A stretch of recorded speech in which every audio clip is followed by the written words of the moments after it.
Bonjour et bienvenue dans ce nouveau tutoriel consacré à la gamme 8200 Series des phares Hatzuru Diving. Nous allons voir aujourd'hui une fonctionnalité très spécifique des phares Hatzuru Diving qui permet à l'utilisateur de changer lui-même son hublot. L'exemple le plus courant d'une casse de hublot est le photographe ou le vidéaste sur le bateau qui, suite à un geste malheureux, déverrouille un peu trop un clamp, le phare va basculer et aller taper, et là éventuellement vous pouvez casser, abîmer, détruire le hublot. Généralement, sur un phare, ce genre de casse, c'est une tête de phare au minimum. Comme Hatzuru Diving s'inscrit dans des produits qui doivent durer et qui ne doivent jamais vous lâcher, y compris par exemple si vous êtes de l'autre côté de la planète pour un voyage plongé de vos rêves, il est très simple de changer le hublot et vous allez le voir, nous allons faire la démonstration. Ça prend vraiment quelques minutes, on va dire une dizaine, en portant toutes les attentions.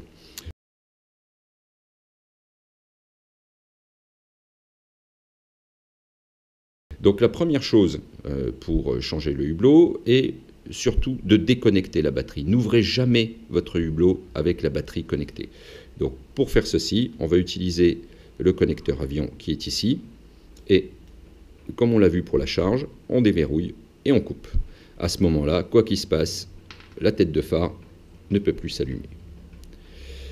Maintenant, nous allons passer véritablement à l'étape de démontage du hublot. Pour démonter le hublot de la tête de phare, on prend l'outil qui est livré avec le phare et on commence, comme pour le bouchon, par déverrouiller les 3 vis d'environ un tour.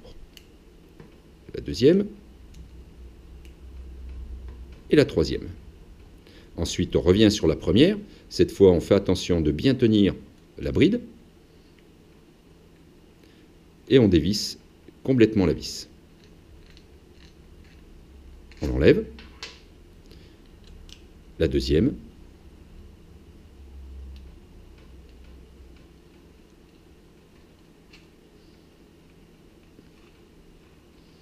On l'enlève. Et la troisième.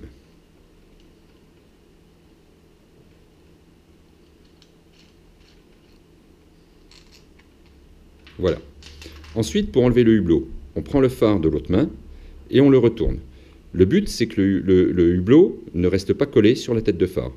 On ouvre légèrement et on regarde si le hublot est bien resté dans la bride de hublot et qu'il n'est pas resté collé sur le phare. Ça peut arriver quand les hublots ont été serrés très longtemps sans démontage.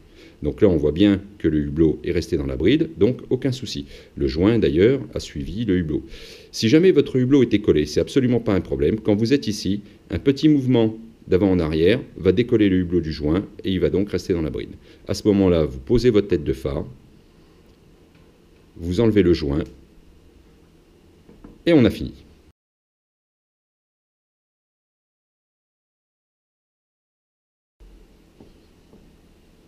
Alors, pour l'opération de remontage, la première chose à vérifier, c'est que tous les éléments sont propres. On va commencer par la tête. Bien évidemment, si vous avez eu un bris de hublot, il est possible qu'il y ait des éclats de verre qui soient dans la tête. Donc pour les enlever, surtout ne touchez jamais les LED avec les doigts. Vous déposeriez dessus de la graisse ou de la poussière. Et vous pourriez, à ce moment-là, quand elles vont s'allumer, elles vont chauffer. Donc cette graisse va brûler, vous abîmeriez les LED. Donc vous mettez la tête de phare à l'envers comme ceci. Et avec un pinceau, propre bien sûr, tout doucement, sans abîmer les LED, voilà, vous pouvez nettoyer et faire tomber les particules. Vous faites la même opération avec la bride de hublot, afin que la gorge soit bien propre et qu'il n'y ait absolument plus rien. Voilà. Le verre, la solution la plus simple, c'est de l'eau savonneuse, surtout ne pas utiliser de produits du commerce qui peuvent avoir de l'alcool ou des produits chimiques qui iraient justement abîmer ce qu'on appelle les optiques primaires des LED, qui sont la petite bulle qu'on voit sur les LED, ou les joints. Ensuite, pour remonter, la première chose à faire, on prend le premier joint et on le met tout simplement dans la bride de hublot. Ensuite, on prend le hublot et qu'on laisse aller tout simplement dans la bride de hublot. À ce moment-là, vous pouvez très facilement vérifier que votre joint est bien positionné parce que par transparence, on voit vraiment bien s'il est dans la gorge. On pose le hublot qui est maintenant monté dans la bride et on prend la tête.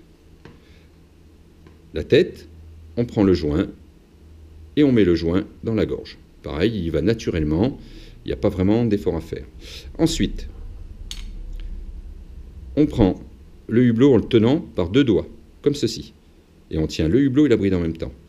On pose sans appuyer et on fait glisser. Voilà. Et ensuite, toujours sans appuyer, on met à peu près les trous, les emplacements de trous des vis l'un sur l'autre.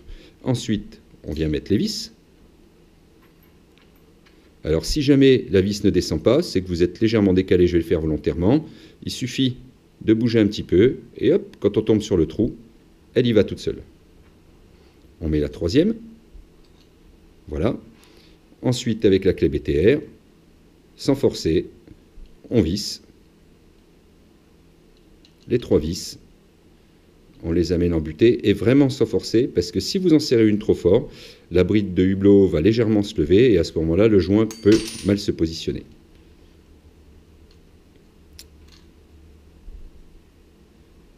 Voilà. Quand on a fait ça, même système que pour le bouchon. On vient après faire un tour sur chacune des vis pour venir les assurer. On revient sur la première. Comme on a serré tout doucement, il est possible qu'un tour ne soit pas suffisant. C'est le cas ici. On en fait un deuxième. Ici aussi. Et ici aussi. Et on revient après pour assurer, comme pour le bouchon, un quart de tour.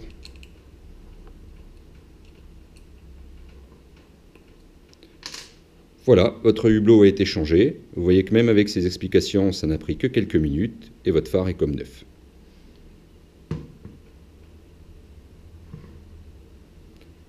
Voilà, ce tutoriel est fini. Je vous souhaite une bonne plongée avec le matériel Atzuru Diving.